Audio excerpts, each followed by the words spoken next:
Chapter 38, The Eisenhower Era, 1952 to 1960. In President Dwight D. Eisenhower, the man and the hour met. Americans yearned for a period of calm in which they could pursue, without distraction, their new visions of consumerist affluence. The nation sorely needed a respite from 20 years of depression and war, yet the American people unexpectedly found themselves in the early 1950s dug into the front lines of the Cold War abroad and dangerously divided at home over the explosive issue of communist subversion and civil rights. They longed for reassuring leadership. Ike seemed both ready to reassure and lead. The advent of Eisenhower. Democratic prospects in the presidential election of 1952 were blighted by the military deadlock in Korea, Truman's clash with MacArthur, war-bred inflation, and whiffs of scandal from the White House. The spirited Democrats convening in Chicago nominated a reluctant Adlai E. Stevenson, the witty, eloquent, and idealistic governor of Illinois. Republicans enthusiastically chose General Dwight D. Eisenhower on the first ballot. As a concession to the hardline anti-communist wing of the party, the convention selected as Ike's running mate California Senator Richard M. Nixon, who had distinguished himself as a relentless red hunter.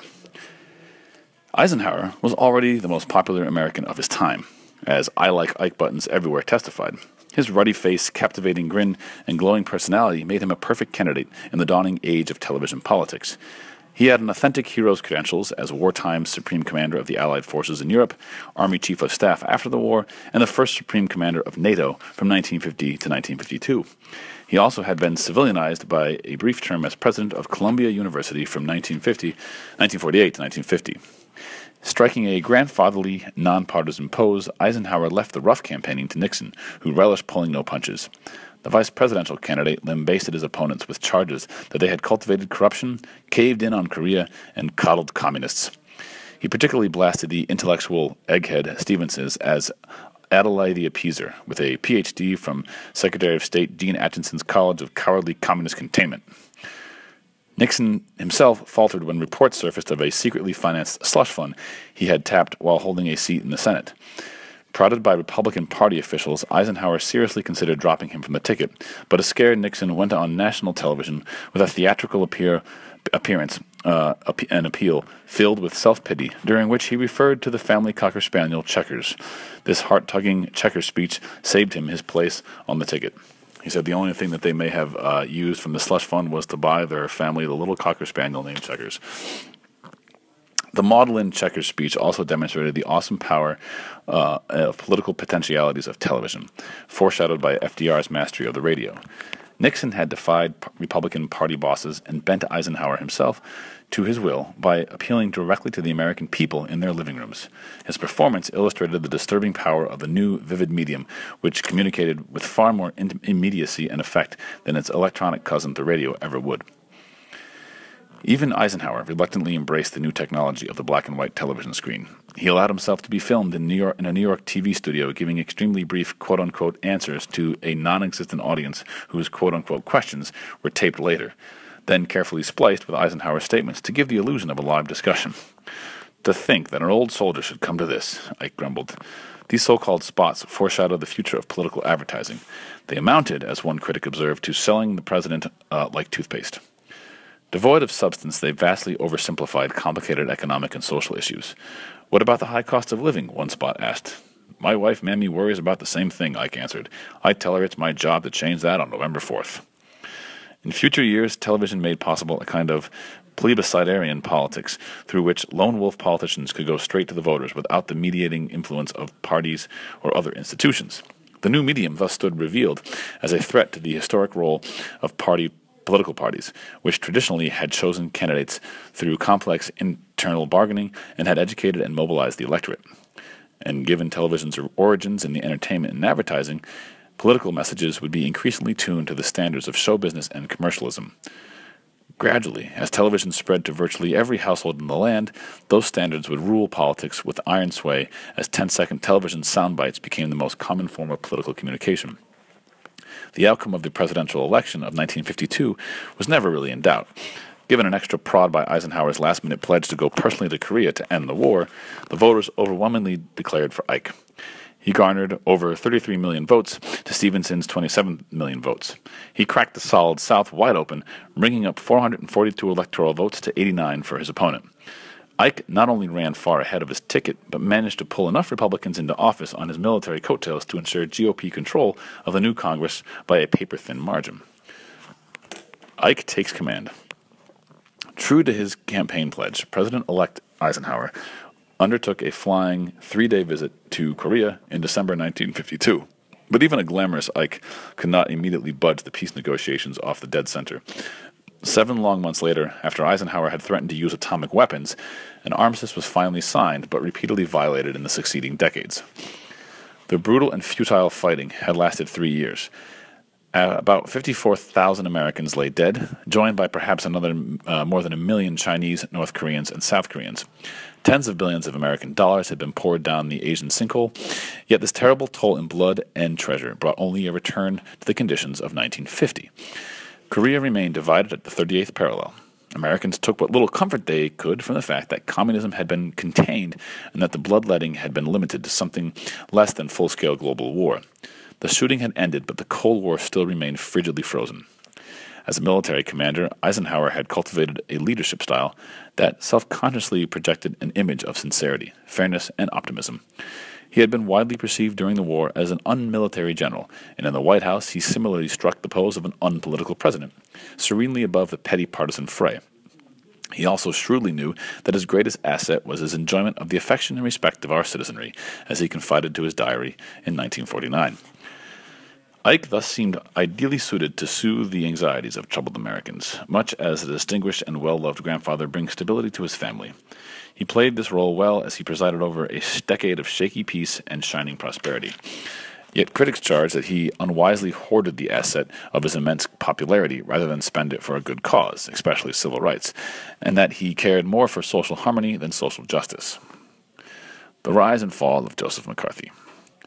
One of the first problems Eisenhower faced was the swelling popularity and swaggering power of anti-communist crusader Senator Joseph R. McCarthy. Elected to the Senate on the basis of a trumped-up war hero record, quote, Tail Gunner Joe was just an obscure junior senator from Wisconsin until he crashed into the limelight with a spectacular charge that scores of known communists worked in the State Department. In a February 1950 speech in Wheeling, West Virginia, McCarthy accused Secretary of State Dean Acheson of knowingly employing 205 Communist Party members. Pressed to reveal the names, McCarthy later conceded that there were only 57 genuine communists, and in the end failed to root out even one. But the speech won him national visibility, and McCarthy's Republican colleagues realized the usefulness of this kind of attack on the Democratic administration. The supposed fair-minded Senator Robert Taft urged McCarthy, if one case doesn't work, try another. Ohio Senators John Bricker reportedly said, Joe, you're a dirty SOB, but there are times when you got to have an SOB around, and this is one of them. McCarthy's rhetoric grew bolder, and his accusations spread more wildly after the Republican victory in 1952.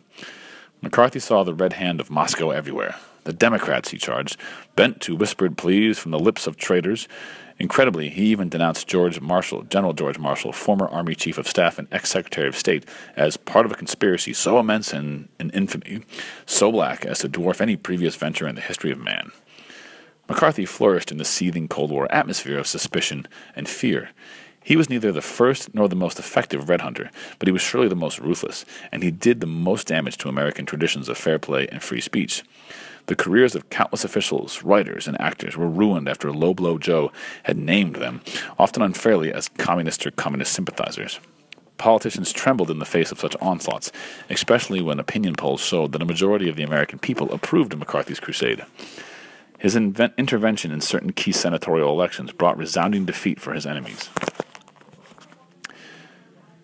Eisenhower privately loathed McCarthy, but publicly tried to stay out of the way, saying, I will not get into that gutter with that guy. Trying to appease the brash demagogue from Wisconsin, Eisenhower allowed him, in effect, to control personnel policy at the State Department. One baleful result was severe damage to the morale and effectiveness of the professional foreign service.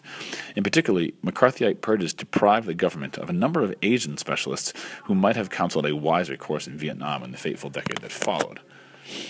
McCarthy finally bent the bow too far when he attacked the U.S. Army.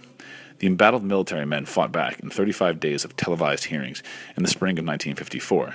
The political power of the new broadcast medium was again demonstrated, as up to 20 million Americans at a time watched in fascination while a Boris surly McCarthy publicly cut his own throat by parading his essential meanness and irresponsibility. A few months later, the Senate formally condemned him for conduct unbecoming of a member. 3 years later, unwept and unsung, McCarthy died of chronic alcoholism. But McCarthyism has passed into the English language as a label for the dangerous forces of unfairness and fear that a democratic society can unleash only at its peril. Desegregating the South. America counted some 15 million black citizens in 1950, two-thirds of whom still made their homes in the South. There they lived bound by the iron folkways of a segregated society. A rigid set of antiquated rules known as Jim Crow laws governed all aspects of their existence, from the schoolroom to the restroom. Every day of their lives, Southern blacks dealt with a bizarre array of separate social arrangements that kept them insulated from whites, economically inferior and politically powerless. Later generations, black and white alike, would wonder at how their ancestors could have daily made their way through this anthropological museum of cruel and stifling customs. Blacks everywhere in the South, for example, not only attended segregated schools, but were compelled to use separate public toilets, drinking fountains, restaurants, and waiting rooms. Trains and buses had whites-only and coloreds-only seating. Because Alabama hotels were prohibited from serving blacks, the honeymooning Dr. Martin Luther King Jr. and his wife, Coretta, spent their wedding night in 1953 in a blacks-only funeral parlor. Only about 20% of eligible Southern blacks were registered to vote, and fewer than 5% were registered in some Deep South states like Mississippi and Alabama. As late as 1960, white Southern sensibilities about segregation were so tender that television networks blotted out black speakers at the national political conventions for fear of offending Southern stations. Where the law proved insufficient to enforce this regime, vigilante violence did the job. 6 black war veterans, claiming the rights for which they had fought overseas, were murdered in the summer of 1946. A Mississippi mob lynched black 14-year-old Emmett Till in 1955 for allegedly leering at a white woman. It is small wonder that a black clergyman declared that everywhere I go in the South, the Negro is forced to choose between his hide and his soul. In his notable book of 1944, An American Dilemma, Swedish scholar Gunnel Myrdal had exposed the contradiction between America's professed belief that all men are created equal and its sordid treatment of black citizens. There had been token progress in race relations since the war. Jack Roosevelt, Jackie Robinson, for example, had cracked the racial barrier in big league baseball when the Brooklyn Dodgers signed him in 1947. But for the most part, the national conscience still slumbered and blacks still suffered. Increasingly, however, African Americans had refused to suffer in silence. The war had generated a new militancy and restlessness among many members of the black community. The NAACP had for years pushed doggedly to dismantle the legal underpinnings of segregation and now enjoyed some success. In 1944, the Supreme Court ruled the white primary unconstitutional, thereby undermining the status of the Democratic Party in the South as a white person's club. And in 1950, NAACP chief legal strategist Thurgood Marshall, later a Supreme Court justice, in the case of Sweat versus Painter, wrung from the High Court a ruling that separate professional schools for blacks failed to meet the test of equality. On a chilly day in December 1955, Rosa Parks, a college-educated black seamstress, made history in Montgomery, Alabama. She boarded a bus, took a seat in a whites-only section, and refused to give it up. Her arrest for violating the city's Jim Crow statutes sparked a year-long black boycott of the city buses and served notice throughout the South that blacks would no longer submit meekly to the absurdities and indignities of segregation. The Montgomery bus boycott also catapulted to prominence a young pastor at Montgomery's Dexter Avenue Baptist Church, the Reverend Martin Luther King Jr. Barely 27 years old, King seemed an unlikely champion of the downtrodden and disenfranchised. Raised in a prosperous black family in Atlanta and educated partly in the North, he had for most of his life been sheltered from the grossest cruelties of segregation. But his oratorical skill, his passionate devotion to biblical and constitutional concepts of justice, and his devotion to the nonviolent principles of India's Mahatma Gandhi were destined to thrust him into the forefront of the black revolution that would soon pulse across the South and the rest of the nation. Seeds of the Civil Rights Revolution. When President Harry Truman heard about the lynching of black war veterans in 1946, he exclaimed, "My God, I had no idea it was as terrible as that." The horrified Truman responded by commissioning a report entitled, "To Secure These Rights." Following the report's recommendations, Truman, in 1948, ended segregation in federal civil service and ordered equality of treatment and opportunity in the armed forces. The military brass at first protested that the Army is not a sociological laboratory, but manpower shortages in Korea forced the integration of combat units without the predicted loss of effectiveness. Yet Congress stubbornly resisted passing civil rights legislation, and Truman's successor, Dwight Eisenhower, showed no real signs of interest in the racial issue. Within the government, that left only the judicial branch as an avenue of advancement for black rights. Breaking the path for civil rights progress was broad-jawed Chief Justice Earl Warren, former governor of California. Elevated to the Supreme Bench by Eisenhower, Warren shocked the president and other traditionalists with his active judicial intervention in previously taboo social issues. Publicly snubbed and privately scorned by President Eisenhower, Warren persisted in encouraging the court to apply his straightforward populist principles. Critics assailed this judicial activism, and impeach Earl Warren signs blossomed along the nation's highways. But Warren's defenders argued that the court was rightly stepping up to confront important social issues, especially civil rights for African Americans, because the Congress had abdicated its responsibilities by refusing to deal with them.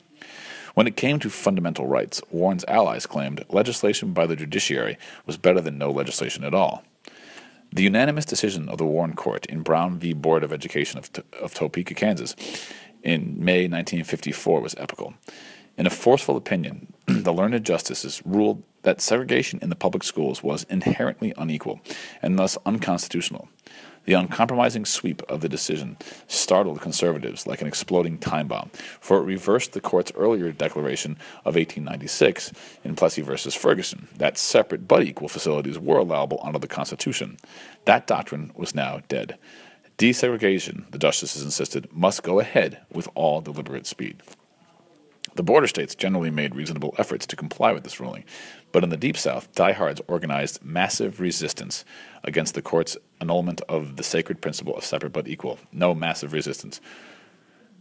More than 100 Southern congressional representatives and senators signed the Declaration of Constitutional Principles in 1956, pledging their unyielding resistance to desegregation. Several states diverted public funds to hastily created private schools, for their integration order was more difficult to apply. Throughout the South, white citizens' councils, sometimes with fire and hemp, thwarted attempts to make integration a reality. 10 years after the court's momentous ruling, fewer than 2% of the eligible blacks in the Deep South were sitting in classrooms with whites. The Southern translation of all deliberate speed was apparently deliberately slow. Crisis at Little Rock. President Eisenhower was little inclined towards promoting integration. He shied away from employing his vast popularity and the prestige of his office to educate white Americans about the need for racial justice. His personal attitudes may have helped to restrain him. He had grown up in an all-white town and spent his career in a segregated army. He had advised against integration of the armed forces in 1948 and had criticized Truman's call for a permanent Fair Employment Practices Commission. He complained that the Supreme Court's decision in Brown v. Board of Education had upset the customs and convictions of at least 2 generations of Americans, and he steadfastly refused to issue a public statement endorsing the court's conclusions. I do not believe, he explained, that prejudices, even palpably unjustifiable prejudices, will succumb to compulsion. But in September 1957, Ike was forced to act. Orville Faubus, the governor of Arkansas, mobilized the National Guard to prevent 9 black students from enrolling in Little Rock's Central High School. Confronted with a direct challenge to federal authority, Eisenhower sent troops to escort children to their classes. In that same year, Congress passed the first Civil Rights Act since the Reconstruction days. Eisenhower characteristically reassured a Southern senator that the legislation represented the mildest civil rights bill possible. It set up a permanent civil rights commission to investigate violations of civil rights and authorized federal injunctions to protect voting rights. Blacks, meanwhile, continued to take the civil rights movement into their own hands. Martin Luther King Jr. formed the Southern Christian Leadership Conference in 1957. It aimed to mobilize the vast power of the black churches on behalf of black rights. This was an exceptionally shrewd strategy because the churches were the largest and best organized black institutions that had been allowed to flourish in a segregated society. More spontaneous was the sit-in movement launched in February 1960 by 4 black college freshmen in Greensboro, North Carolina. Without a detailed plan or institutional support, they demanded service at a whites-only Woolworth's lunch counter. Observing that fellows like you make our race look bad, the black waitress refused to serve them. But they kept their seats and returned the next day with 19 classmates. The following day, 85 students joined in. By the end of the week, 1,000. Like a prairie fire, the sit-in movement burned swiftly across the South, swelling into a wave of wait-ins, lie-ins, and pray-ins to compel equal treatment in restaurants, transportation, employment, housing, and voter registration. In April 1960, Southern black students formed the Student Nonviolent Coordinating Committee, or SNCC, to give more focus and force to these efforts. Young and impassioned, SNCC members would eventually lose patience with the more stately tactics of the SCLC and even more deliberate legalisms of the NAACP. Eisenhower Republicanism at home. The balding 62-year-old General Eisenhower had entered the White House in 1953, pledging his administration to a philosophy of dynamic conservatism. In all these things which deal with people, be liberal, be human, he advised. But when it came to people's money, or their economy, or their form of government, be conservative. This balanced, middle-of-the-road course harmonized with the depression-daunted and war-weary mood of the times. Some critics called Eisenhower's presidency a case of the bland leading the bland. Above all, Eisenhower strove to balance the federal budget and guard the republic from what he called creeping socialism. The former Supreme Allied commander put the brakes on Truman's enormous military buildup, though defense spending still soaked up some 10% of the GNP. True to his small government philosophy, Eisenhower supported the transfer of control over offshore oil fields from the federal government to the states. Ike also tried to curb the TVA by encouraging a private power company to build a generating plant to compete with the massive public utility spawned by the New Deal. Speaking of the TVA, Eisenhower reportedly said, "By God, if ever we could do it, before I leave here, I'd like to see us sell the whole thing, but I suppose we can't go that far." Eisenhower's Secretary of Health, Education, and Welfare condemned the free distribution of Salk anti-polio vaccine as socialized medicine. Eisenhower responded to the Mexican government's worries that illegal Mexican immigration to the United States would undercut the Bracero program of legally imported farm workers inaugurated during World War II. In a massive roundup of illegal immigrants dubbed Operation Wetback in reference to the migrants' watery route across the Rio Grande, as many as 1 million Mexicans were apprehended and returned to Mexico in 1954. In yet another of the rude and arbitrary reversals that long have afflicted the government's relations with the Native Americans, Eisenhower also sought to cancel the tribal preservation policies of an Indian New Deal in place since 1934. He proposed to terminate the tribes as legal entities and went to revert to the assimilist goals of the Dawes Severalist Act of 1887. A few tribes, notably the Klamaths of Oregon, were induced to terminate themselves. In return for cash payments, the Klamaths relinquished all claims on their land and agreed to their legal dissolution as a tribe. But most Indians resisted termination, and the policy was abandoned in 1961. Eisenhower knew that he could not unscramble all the eggs that had been fried by the New Dealers and Fair Dealers for 20 long years. He pragmatically accepted and thereby legitimated many New Dealers' programs, stitching them permanently into the fabric of American society. As he told his brother, should any political party attempt to abolish Social Security, unemployment insurance, and eliminate labor and farm programs, you would not hear of that party again in our political history. It'll be interesting to see, as a side note, how the Affordable Care Act plays out once it's further ingrained. Will the Republicans continue to try to challenge it, or will that become just like Social Security and unemployment insurance? In some ways, Eisenhower even did the New Deal one better. In a public works project that dwarfed anything the New Dealers had ever dreamed of, Ike backed the Interstate Highway Act of 1956, a $27 billion plan to build 42,000 miles of sleek, fast-moving motorways. Laying down these modern multi-lane roads created countless construction jobs and speeded the suburbanization of America. The Highway Act offered juicy benefits to the trucking, automobile, oil, and travel industries, while at the same time robbing the railroads, especially passenger trains, of business. The act also exacerbated problems of air quality and energy consumption and had especially disastrous consequences for cities whose once vibrant downtowns withered away while shopping malls flourished in the far-flung suburbs. One critic carped that the most charitable assumption about the Interstate Highway Act was that Congress didn't have the faintest notion what they were doing.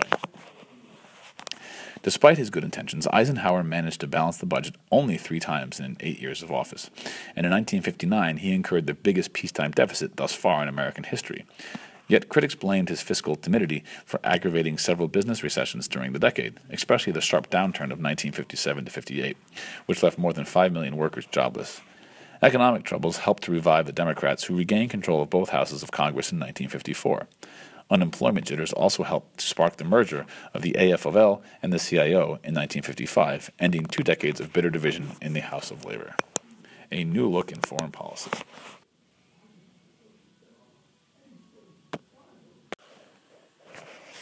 Mere containment of communism was condemned in the 1952 Republican platform as negative, futile, and immoral. Incoming Secretary of State John Foster Dulles, a pious churchgoer whose sanctimonious manner was lampooned by critics as dull, duller, and dullest, promised not merely to stem the red tide, but to roll back its gains and liberate captive peoples. At the same time, the new administration promised to balance the budget by cutting military spending. How are these two contradictory goals to be reached? Dulles answered with a policy of boldness in early 1954. Eisenhower would relegate the Army and the Navy to the backseat and build up the air fleet of super bombers called the Strategic Air Command, or SAC, equipped with city-flattening nuclear bombs. These fearsome weapons would inflict massive retaliation on the Soviets or the Chinese if they got out of hand. The advantages of this new policy were thought to be its paralyzing nuclear impact and its cheaper price tag when compared with conventional forces. More bang for the buck. In 1955, Eisenhower actually threatened nuclear reprisal when Communist China shelled the small islands near the nationalist Chinese stronghold of Taiwan. At the same time, Eisenhower sought a thaw in the Cold War through negotiations with the new Soviet leaders who came to power after the dictator Joseph Stalin's death in 1953. But the new Soviet premier, Nikita Khrushchev, rudely rejected Ike's heartfelt proposals for peace at the Geneva Summit Conference in 1955. When Ike called for open skies over both the Soviet Union and the United States to prevent either side from miscalculating the other's military intentions, Khrushchev replied, "This is a very transparent espionage device. You could hardly expect us to take this seriously." Eisenhower went home empty-handed. In the end, the touted new look in foreign policy proved illusory. In 1956, the Hungarians rose up against their Soviet masters and appealed in vain to the United States for aid, while Moscow reasserted its domination with the unmistakable language of force. Embittered Hungarian freedom fighters naturally accused Uncle Sam of welshing when the chips were down. The truth was that America's mighty nuclear sledgehammer was too heavy a weapon to be wielded in such a relatively minor crisis. The rigid futility of the massive retaliation doctrine was thus starkly exposed. To his dismay, Eisenhower also discovered that the aerial and atomic hardware necessary for massive retaliation was staggeringly expensive. The Vietnam Nightmare. Europe, thanks to the Marshall Plan and NATO, seemed reasonably secure by the 1950s, but East Asia was a different can of worms. Nationalist movements had sought for years to throw off the French colonial yoke in Indochina. In Vietnam, the Vietnamese leader, Goateed Ho Chi Minh, had tried to appeal personally to Woodrow Wilson in Paris as early as 1919 to support self-determination for the peoples of Southeast Asia. Franklin Roosevelt had likewise inspired hope among Asian nationalists. Cold War events dampened the dreams of anti-colonial Asian peoples. Their leaders, including Ho Chi Minh, became increasingly communist, while the United States became increasingly anti-communist.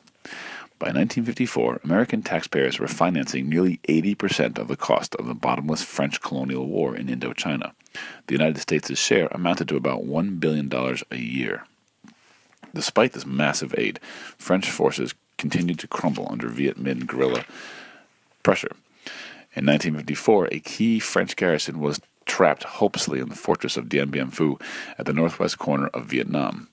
The new policy of boldness was now put to the test. Secretary Dulles, Vice President Nixon, and the chairman of the Joint Chiefs of Staff favored intervention with American bombers to help bail out the beleaguered French.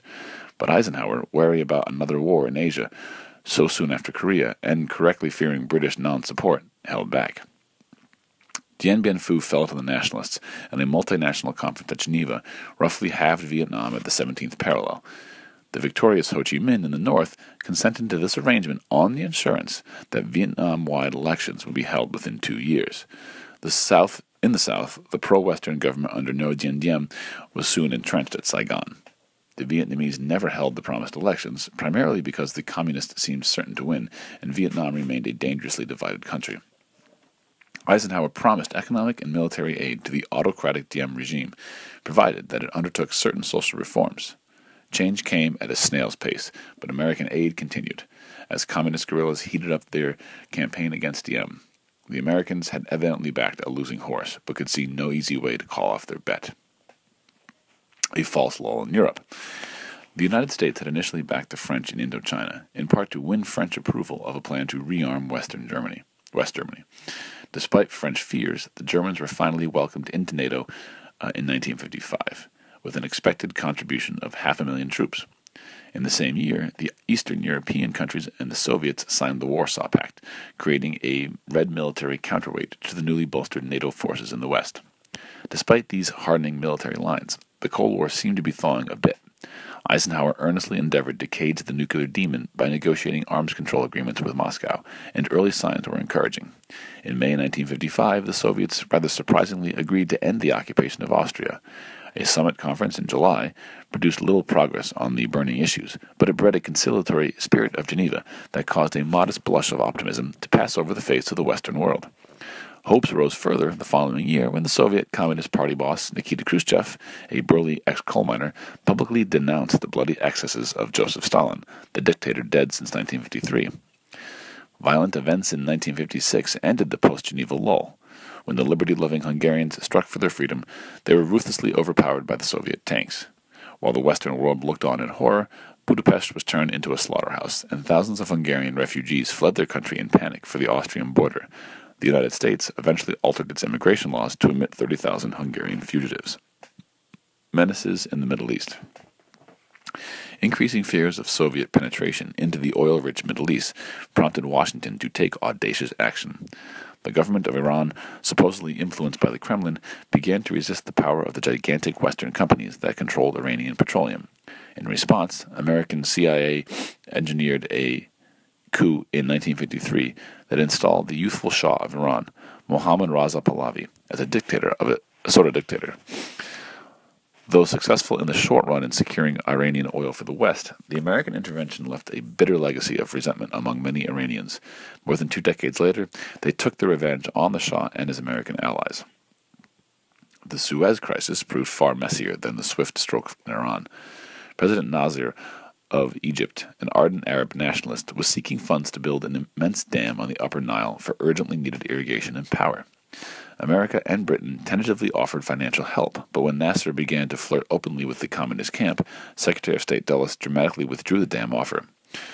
Nasser promptly regained face by nationalizing the Suez Canal, owned chiefly by French and the British stockholders. Nasser's actions placed a razor edge on the jugular vein of Western Europe's oil supply. Secretary Dulles labored strenuously to ward off armed intervention by the cornered European powers, as well as by the Soviets, who threatened to match any Western invasion by pouring volunteers into Egypt and perhaps by launching nuclear attacks on Paris and London. But the United States' apprehensive French and British allies, deliberately keeping Washington in the dark and coordinating their blow with one from Israel, staged a joint assault on Egypt in late October 1956. For a breathless week, the world teetered on the edge of abyss. The French and the British, however, had made a fatal miscalculation, that the United States would supply them with oil while their Middle Eastern supplies were disrupted, as an oil-rich Uncle Sam had done in the 2 world wars. But to their unpleasant surprise, a furious President Eisenhower resolved to let them boil in their own oil and refused to release emergency supplies. The oilless allies resentfully withdrew their troops, and for the first time in history, the United Nations police force was sent to maintain order. The Suez Crisis also marked the last time in history that the United States could brandish its oil weapon. As recently as 1940, the United States had produced 2/3 of the world's oil, while a scant 5% of the global supply flowed from the Middle East. But domestic American reserves had been rapidly depleted. In 1948, the United States had become a net oil importer. Its days as an oil power clearly were numbered as the economic and strategic importance of the Middle East oil region grew dramatically. The U.S. President and Congress proclaimed the Eisenhower Doctrine in 1957, pledging U.S. military and economic aid to Middle Eastern nations threatened by communist aggression as the Eisenhower Doctrine. The real threat to the U.S. interest in the Middle East, however, was not communism, but nationalism, as Nasser's wild popularity among the masses of all Arab countries demonstrated. The poor, sandy sheikdoms increasingly resolved to reap them for themselves the lion's share of the enormous oil wealth that Western companies pumped out of the scorching Middle Eastern deserts. In a move with portentous implications, Saudi Arabia, Kuwait, Iraq, and Iran joined with Venezuela in 1960 to form the Organization of Petroleum Exporting Countries, or OPEC. In the next 2 decades, OPEC's stranglehold on Western economies was tightened to a degree that even Nasser could not have imagined. Round 2 for Ike. The election of 1956 was a replay of the 1952 contest, with President Eisenhower, no worse for wear after a heart attack in 1955 and major abdominal surgery in 1956, pitted once more against Adlai Stevenson. Democrats were hard-pressed to find an issue with which to attack the genial general in a time of prosperity and peace, and the voters made it clear that they still liked Ike. Eisenhower piled up an enormous majority of over 35 million popular votes to Stevenson's 26 million votes. In the Electoral College, the count was even more unbalanced, at 457 to 73. But despite the GOP national chairman's boast that any jockey would look good riding Ike, in fact the general's coattails at this time were not so stiff or broad. He failed to win for his party either house of Congress, for the first time since Zachary Taylor's election in 1848 that a winning president had headed such a losing ticket. In fragile health, Eisenhower began his second term as a part-time president. Critics charged that he kept both hands on his golf clubs, fly rod, and shotgun more often than the levers of power. But in the last years of office, Ike rallied himself to do less golfing and more governing. A key area in which the president bestirred himself was labor legislation. A drastic labor reform bill in 1959 grew out of recurrent strikes in critical industries and scandalous revelations of gangsterism in Unionist high echelons. In particular, fraud and brass-knuckle tactics tainted the Teamsters Union. The millionaire Teamster chief, Dave Beck, involved the Fifth Amendment against self-incrimination 209 times before a Senate investigation committee in 1957 to avoid telling what he had done with $320,000. He was later sentenced to prison for embezzlement. When his union defiantly elected the tough-fisted James R. Hoffa as his successor, the AFL-CIO expelled the Teamsters. The Senate committee reported that in 15 years, union officials had stolen or misappropriated some $10 million. Hoffa later was jailed for jury tampering, served part of his sentence, and disappeared, evidently the victim of the gangsters whom he had apparently crossed. Even Labor's friends agreed that the House of Labor needed a thorough housecleaning. Congress rallied to devise a tough labor reform bill.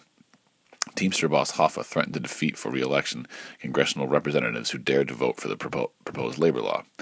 Eisenhower responded with a dramatic television appeal, and Congress in 1959 passed the Landrum-Griffin Act. It was designed to bring labor leaders to book for financial shenanigans and to prevent bullying tactics. Seizing the opportune moment, anti-laborites also forced into the bill prohibitions against secondary boycotts and certain kinds of picketing. The race with the Soviets into space. Soviet scientists astounded the world on October 4th, 1957, by lofting into orbit around the globe a beeping baby moon, Sputnik 1, weighing 184 pounds. A month later, they topped their own ace by sending aloft a larger satellite, Sputnik 2, weighing 1,120 pounds and carrying a dog. This amazing scientific breakthrough shattered American self-confidence. The Soviets had long been trying to convince the uncommitted nations that the shortcut to superior industrial production lay through communism, and the Sputniks gave credence to their claim. America had seemingly taken a back seat in scientific achievement. Envious backward nations laughed at America's discomfiture, all the more because the Soviets were occupying outer space, while American troops were occupying high school in Little Rock. Military implications of these human-made satellites proved sobering. If the Soviets could fire heavy objects into outer space, they certainly could reach America with intercontinental ballistic missiles, or ICBMs. Old soldiers Eisenhower adopted a father-knows-best attitude toward the Soviet gimmick, remarked that it should not cause one iota of concern. Others, chiefly Republicans, blamed the Truman administration for having spent more for supporting peanut propagation than for supporting a missile program. Agonizing soul-searching led to the conclusion that while the United States was well advanced on a broad scientific front, including color television, the Soviets had gone all out for rocketry. Experts testified that America's manned bombers were still a powerful deterrent, but heroic efforts were needed if the alleged missile gap was not to widen. Rocket fever swept the nation, as Eisenhower established the National Aeronautic and Space Administration, or NASA, and directed billions of dollars to missile development. After humiliating and well-advertised failures, notably the Vanguard missile, which blew up on national television just a few feet above the ground in 1957, in February 1958, the United States managed to put into orbit a grapefruit-sized satellite weighing 2.5 pounds. By the end of the decade, several satellites had been launched, and the United States had successfully tested its own ICBMs. The Sputnik success led to a critical comparison of the American educational system, which was already under fire as too easygoing, with that of the Soviet Union. A strong move now developed in the United States to replace frills with solid subjects, to substitute square roots for square dancing. Congress rejected demands for federal scholarships, but late in 1958, the National Defense and Education Act authorized $887 million in loans to needy college students and in grants for the improvement of teaching the sciences and languages. The continuing Cold War. The fantastic race towards nuclear annihilation continued unabated. Humanity-minded scientists urged that nuclear tests be stopped before the atmosphere became so polluted as to produce generations of deformed mutants. The Soviets, after completing an intensive series of exceptionally dirty tests, proclaimed a suspension in March 1958 and urged the Western world to follow. Beginning in October 1958, Washington did halt both underground and atmospheric testing, but attempts to regularize such suspensions by proper inspection sank on a reef of mutual mistrust. Thermonuclear suicide seemed nearer in July 1958 when both Egyptian and communist plottings threatened to engulf Western-oriented Lebanon. After its president had called for aid under the Eisenhower Doctrine, the United States boldly landed several thousand troops and helped restore order without taking a single life. The burly Khrushchev, seeking new propaganda laurels, was eager to meet with Eisenhower and pave the way for a summit conference with Western leaders. Despite grave misgivings as to any tangible results, the president invited him to America in 1959. Arriving in New York, Khrushchev appeared before the UN General Assembly and dramatically resurrected the ancient Soviet proposal of complete disarmament, but he offered no practical means of achieving this end. A result of this tour was a meeting at Camp David, the presidential retreat in Maryland. Khrushchev emerged saying that his ultimatum for the evacuation of Berlin would be extended indefinitely. The relieved world gave prayerful but permanent thanks for the spirit of Camp David. The Camp David spirit quickly evaporated when the follow-up Paris Summit Conference, scheduled for May 1960, turned out to be an incredible fiasco. Both Moscow and Washington had publicly taken a firm stand on the burning Berlin issue, and neither could risk a public backdown. Then, on the eve of the conference, an American U-2 spy plane was shot down deep in the heart of Russia. After bungling bureaucratic denials in Washington, Honest Ike took the unprecedented step of assuming personal responsibility. Khrushchev stormed into Paris, filling the air with invective, and the conference collapsed before it could get off the ground. The Concord of Camp David was replaced with the Grapes of Wrath. Cuba's Castroism spells communism. Latin Americans bitterly resented Uncle Sam's lavishing of billions of dollars on Europe, while doling only out millions to the poor relations to the South. They also chafed at Washington's continuing habit of intervening in Latin American affairs, as a CIA-directed coup that ousted the leftist government in Guatemala in 1954. On the other hand, Washington continued to support, even decorate, bloody dictators who claimed to be combating communists. Most ominous of all was the communist beachhead in Cuba. The iron-fisted dictator Fulgencio Batista had encouraged huge investment in American capital, and Washington in turn had given him some support. When Blackbeard Dr. Fidel Castro engineered a revolution in early 1959, he denounced the Yankee imperialists and began to expropriate valuable American properties in pursuing a land distribution program. Washington, finally losing patience, released Cuba from imperialistic slavery by cutting off the heavy U.S. imports of Cuban sugar. Castro retaliated with further wholesale confiscations of Yankee property, and in effect made his left-wing dictatorship an economic and military satellite of Moscow. An exodus of anti-Castro Cubans headed for the United States, especially Florida. Nearly 1 million arrived between 1960 and 2000. Washington broke diplomatic relations with Cuba in early 1961. Americans talked seriously of invoking the Monroe Doctrine before the Soviets set up a communist base only 90 miles from their shores. Khrushchev angrily proclaimed that the Monroe Doctrine was dead and indicated that he would shower missiles upon the United States if they attacked his good friend Castro. The Cuban Revolution, which Castro sought to export to his neighbors, brought other significant responses. At San Jose, Costa Rica, in August 1960, the United States induced the Organization of American States, or the OAS, to condemn, unenthusiastically, communist infiltration into the Americas. President Eisenhower, who Castro dubbed the senile White House golfer, hastily proposed a long-deferred Marshall Plan for Latin America. Congress responded to his recommendation with an initial authorization of $500 million. The Latin Americans had Castro to thank for attention that many of them regarded as too little, too late. this would be a good place to stop and kind of quickly recap with your guided readings. Your foreign policy hotspots, the Suez Crisis, you have Iran, you have Vietnam boiling up, and the big other one would be Hungary and Cuba.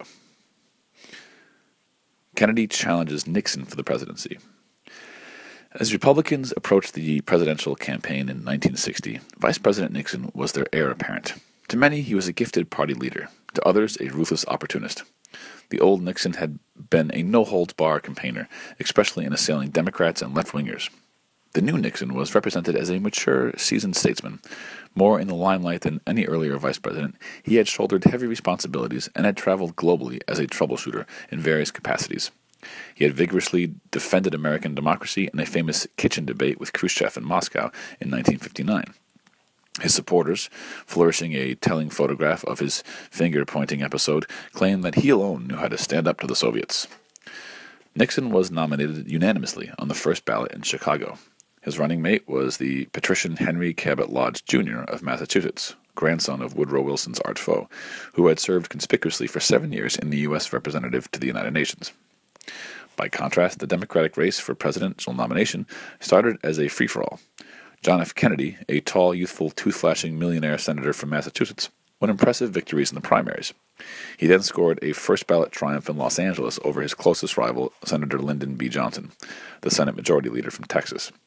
A disappointed South was not completely appeased when Johnson accepted second place on the ticket in an 11th-hour marriage of convenience. Kennedy's challenging acceptance speech called upon the American people for sacrifices to achieve their potential greatness, which he hailed as a new frontier. The presidential issues of 1960. Bigotry inevitably showed its snarling face. Senator Kennedy was a Roman Catholic, the first to be nominated since Al Smith's ill-starred campaign in 1928. Smear artists revived the ancient charges about the popes controlling the White House.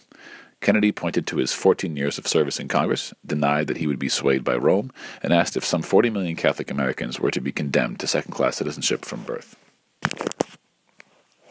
Kennedy's Catholicism aroused misgivings in the Protestant Bible Belt South, which was ordinarily democratic. "I fear Catholicism more than I fear communism," declaimed one Baptist minister in North Carolina. But the religious issue largely canceled itself out. If many Southern Democrats stayed away from the polls because of Kennedy's Catholicism, Northern Democrats, in unusually large numbers, supported Kennedy because of the bitter attacks on their Catholic faith. Kennedy charged that the Soviets, with their nuclear bombs and circling Sputniks, had gained on America in prestige and power.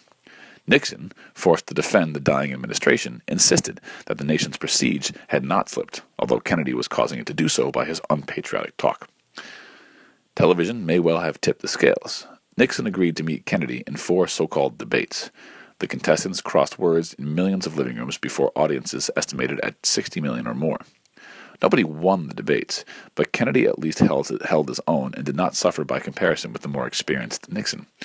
The debates demonstrated the importance of image in a television age. Many viewers found Kennedy's glamour and vitality far more appealing than Nixon's tired and pallid appearance. Kennedy squeezed through by a rather comfortable margin of 303 electoral votes to 219, but with breathtakingly closely popular margin of only 118,574 votes out of over 68 million cast. Like Franklin Roosevelt, Kennedy ran well in the large industrial centers where he had strong support from workers, Catholics, and African Americans. He had solicitedly telephoned the pregnant Coretta King, whose husband, Martin Luther King, Jr., was then in prison in Georgia, for a sit-in. Although losing a few seats, the Democrats swept both houses of Congress by wide margins. John Fitzgerald Kennedy, the youngest man to date and the first Catholic to be elected president, was free to set out his new frontier, provided that the die-hard conservatives in his party would join the wagon train. An old general fades away. President Eisenhower continued to enjoy extraordinary popularity to the final curtain. Despite Democratic jibes about 8 years of golfing and goofing, of putting and putting and puttering, Eisenhower was universally admired and respected for his dignity, decency, sincerity, goodwill, and moderation. Pessimists had predicted that Eisenhower would be a seriously crippled lame duck during his second term, owing to the barrier against re-election erected by the 22nd Amendment, ratified in 1951. In truth, he displayed more vigor, more political know-how, and more aggressive leadership during his last 2 years as president than ever before. For an unprecedented 6 years, from 1955 to 1961, Congress remained in Democratic hands, yet Eisenhower exerted unusual control over the legislative branch. He wielded the veto 169 times, and only twice was his nay overridden by the required two-thirds vote. America was fabulously prosperous in the Eisenhower years, despite pockets of poverty and unemployment, recurrent recessions, and perennial farm problems. Old Glory could now proudly display 50 stars. Alaska had attained statehood in 1959, as did Hawaii. Alaska, though gigantic, was thinly populated and non-contiguous, but these objections were overcome in a Democratic Congress that had expected Alaska to vote Democratic. Hawaii had ample population, largely of Asian descent, advanced democratic institutions, and more acreage than the mainland states of Rhode Island, Delaware, or Connecticut. Though a crusading general, Eisenhower, as president, mounted no moral crusade for civil rights. This was perhaps his greatest failing. Yet he was no bigot, and he had done far more than grin away problems and tread water.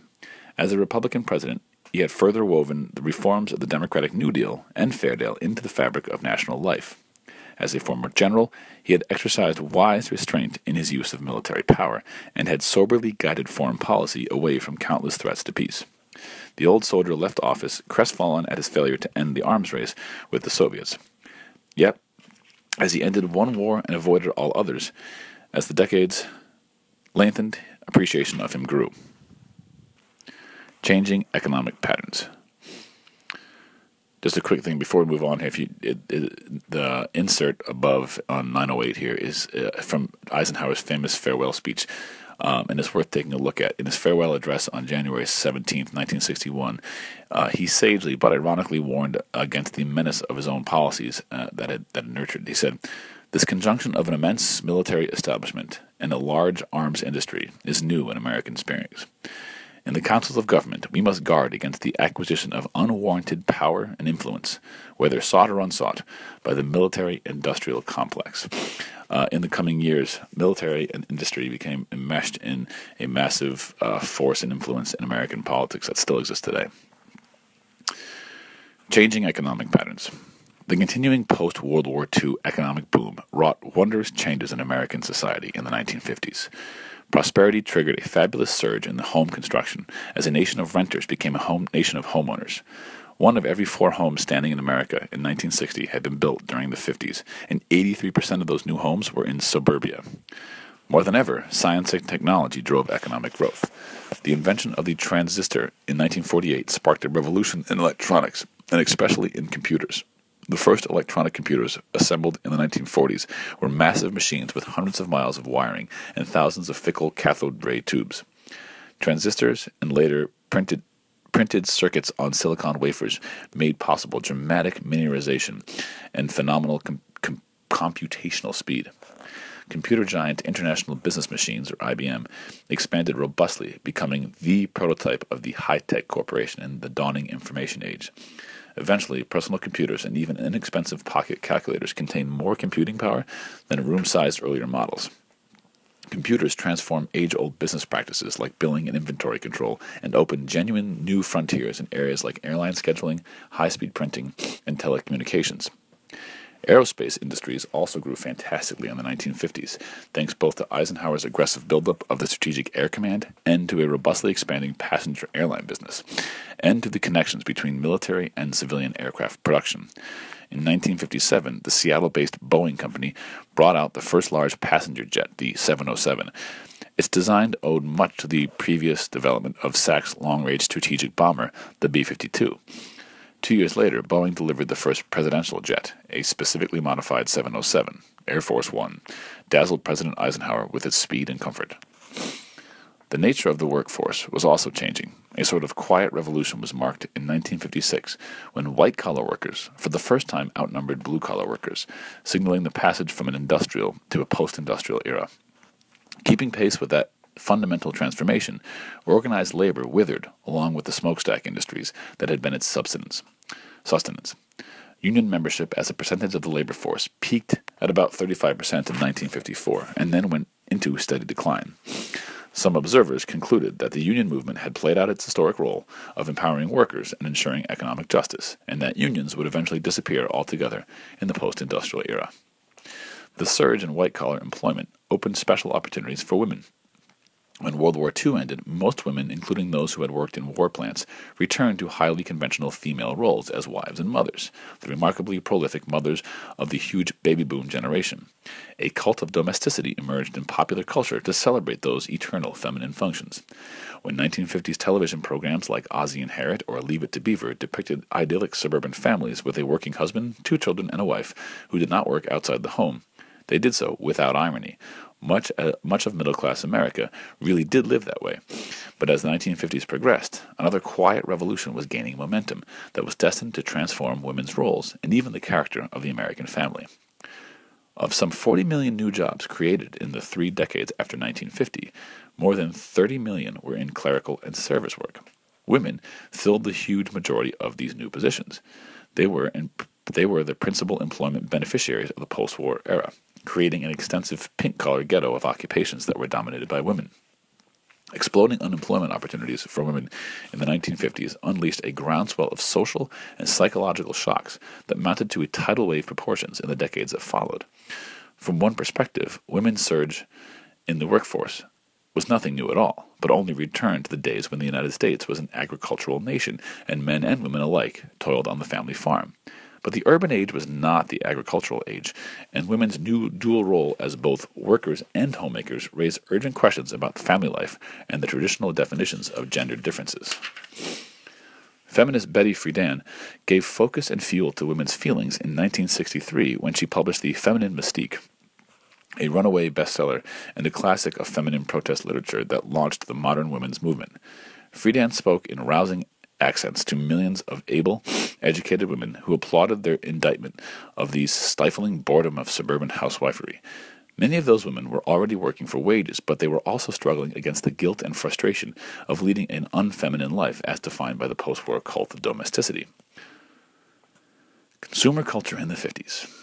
The 1950s witnessed a huge expansion of the middle class and blossoming of the consumer culture.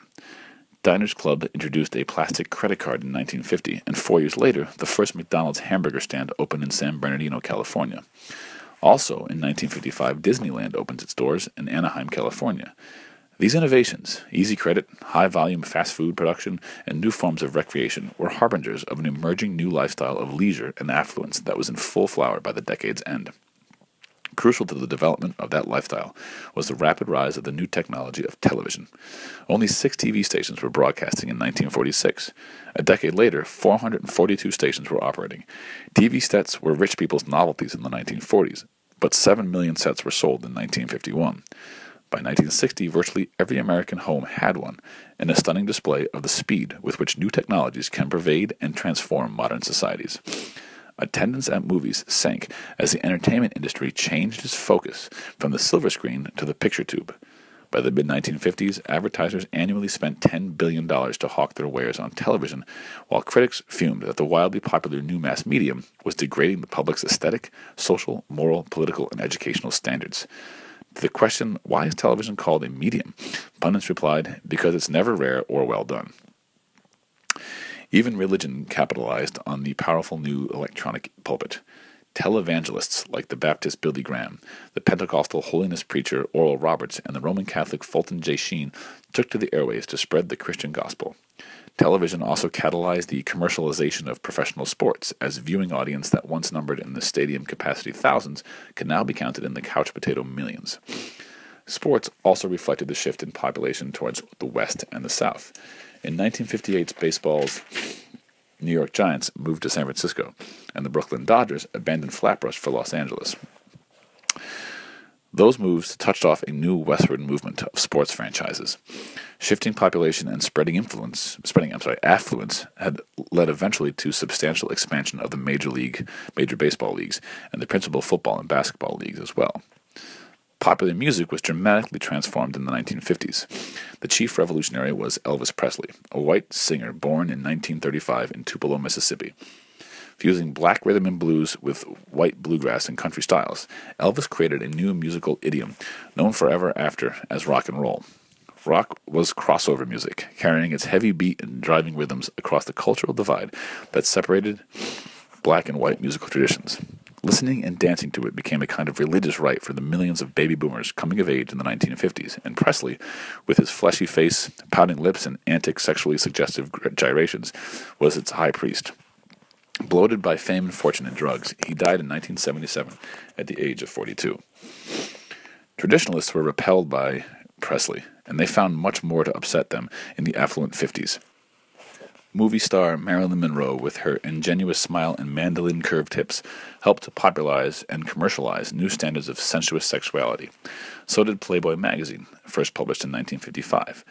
As the decade closed, Americans were well on their way to becoming free-spending consumers of mass-produced, standardized products, which were advertised on the electronic medium of television and often sold for their alleged sexual allure. Many critics lamented the implications of this new consumerist lifestyle. Harvard sociologist David Reisman portrayed the post-war generation as a pack of conformists. In The Lonely Crowd, 1950, as did William White Jr.